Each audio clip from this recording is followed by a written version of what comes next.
What up, my people? We are back with the Premier League of 2026-2027. Yesterday was the first game between the defending champions Arsenal versus Coventry City Football Club, who returned from the Championship to the Premier League after 25 years of waiting. Yet the campaign didn't begin the way they expected. But for Arsenal and the fans around the world, the rivalry fans, we much expected a win from Arsenal. We didn't expect its dominance.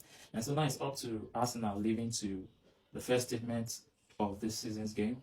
Are they going to retain the title, or is it the case of initial grabber? These are things yet to unfold.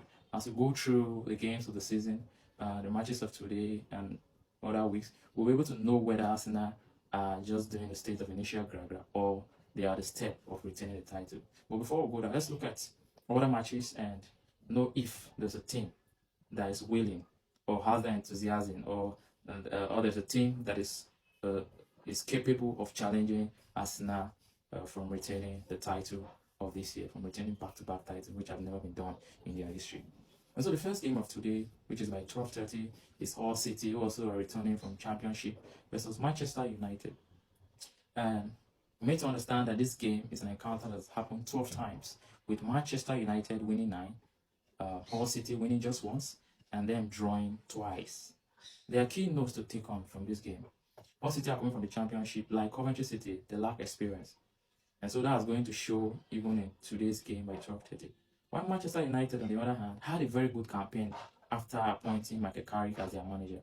But I have had a lot of arguments with Manchester United fans who think Carrick is the coach to take them to where Ferguson kept them, where the likes of Mourinho struggled to maintain with different appointments, not being key to the program and all of that.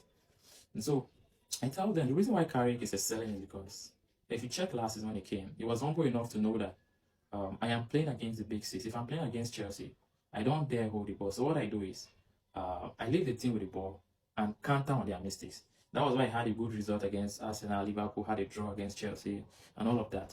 And so that has been my analysis of Michael Carrick.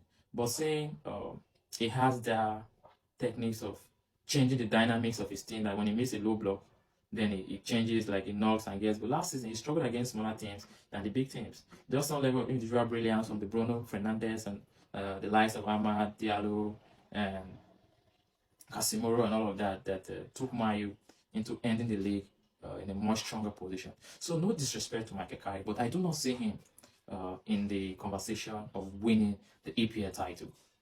So, but for today's game, with the signings, they made about 3 signings in the midfield. Talking about Telemans, talking about Belemba and Andre Santos of Chelsea previously. And so this is just in a bid to cover the lapse that Casemiro left. I was of the opinion that with the form Casemiro caught towards the end of last season, why not give him a 1-year contract, even if it's not to start games? Because these players Mayu have signed, aside Andre Santos, they didn't really have the time to gel over the preseason. And I do not see Andre Santos walking into the first 11 of Mayu right now. You have Mainu there, you have Telemann, you have Belemba. These are options. So I expect Mayu to struggle, yes, but I see a 2-0 win in favor of Manchester United. And then the second game for today is Everton versus Crystal Palace, which will kick off live at 3 p.m. Nigeria time. And I've been made to understand that this encounter has happened 36 times, with Everton winning 17, Crystal Palace winning just 6, and then having a draw 13 times. Everton has not really made much of a signing, but you saw last season they had a couple of interesting games. Moyes' side was that compatible. So I see them coming to the season stronger too. And in the case of Crystal Palace, they lost their key factor, their manager. And so let's see what the new manager is able to do with this side. But for me, I see a win in favor of Everton, a 2-0 win. The third game of today is going to happen exactly at 3 p.m. also Nigeria time, between Ipswich Town versus Sunderland. These people have met just 27 times. Ipswich have won 10 times. Sunderland has won 13 times, and they have been a draw 4 times. Sunderland didn't really do any signing as much as they did when returning from the Championship last season. But they still have their strong squad. They have really not lost anyone. And so with this team being more having 1 year experience in the Premier League, they're able to conquer the new returnees from the Championship Ipswich Town. So I see Sunderland winning Ipswich Town. Then the fourth game today is also going to kick at 3 p.m. Nigeria time between Nottingham Forest and Leeds United. They have met 38 good times. Nottingham Forest have won 13 times. Leeds have won 13 times. Have been in a draw 12 times. This has always been a very interesting contest between these two sides. They have been head to head. They have had interesting matches. I've happened to watch one or two of their matches, and it's not a game of pure normal relegation teams or normal bottom teams playing. I don't know what have caused that tension within both teams, but they play with too much energy, like they are playing the Champions League final. And so in this game, I see a draw, a 1-1 draw, a 1-1 draw. And in the last and final game of today, we have Brentford versus Tottenham, which is going to kickstart by 5:30 Nigeria time. Brentford, yes, had a nice season without Frank last season with their new appointed coach. He did well. People didn't expect that. Igor Thiago had a good season and was called up for the World Cup ahead of Joao Pedro of Chelsea. People questioned that, and yes, there have been debates about that and all of that. Why Tottenham Hotspur, on the other hand, have made 7 or more signings, I'm not mistaken, a couple of defenders. They have Sandro Tonali, now about to complete the bid for Savio Mamouche. Both Savio and Mamouche of Manchester City, sorry. A couple of good midfielders. And yeah, this Tottenham side over the Zerbi is going to be an interesting team. We have seen him play with passion, good and interesting delight, conviction, and good possession play. But I'm still not convinced that Zerbi is the one to lift the Premier League trophy for Tottenham. I see Zerbi as a good coach, but no disrespect to the fact that I do not see him as a serious-minded person to pick a team from nowhere into winning trophy. If he's coaching Chelsea, Manchester United, Man City, yes, it can happen. But I do not see him as that profile to go and liberate Tottenham. But yes, Tottenham are going to be an interesting side this season. They are going to try to fuck every Big Six.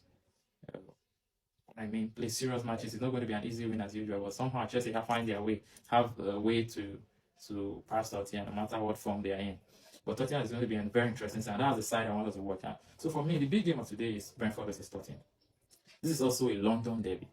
Aside Tottenham having a statement or something to prove to us regarding the signings of the new coach Giuseppe after escaping relegation twice in a row, last 2 seasons ending 17th, I'm sure the management of Tottenham saw that it was wise to get a coach and invest in that coach. And they have done well because Giuseppe, of course, may end up ending the league top 6 every season right now. But winning trophy is what I do not know. But it's in the process of building, so we do not expect 100% immediately. Despite the signings they have made, there have been questions about these forward players. And so the earliest league and the best league so far is Mamouche and Savio, which of course we know Savio has had no good play time. For 2 seasons, scoring just 2 Premier League goals. Mamouche came in and had a good start, but lack of playing time cannot make you judge this player because Savio on his day at Girona was a good player. And so this is a gamble Tottenham is willing to take. Should it pay?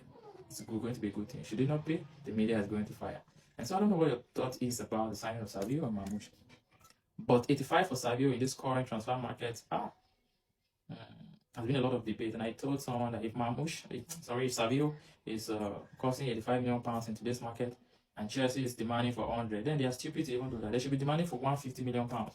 I do not rate Pedro Neto like I always say. He's a very good, hardworking, and average player. But if what Pedro Neto has been to Chelsea for the past 2 seasons is costing just 100, and Savio in the last 2 seasons is 85 million pounds, then the transfer market has to be questioned. And so let me know your thoughts on today's game. You drop your predictions below. What do you agree on? Are we agreeing on my predictions? Are you agreeing on what I've said? What is it I've said that you find faulty? Let me know your thoughts in the comment section. Thank you. Do not forget to subscribe, share, and like. Cheers. See you later in the day.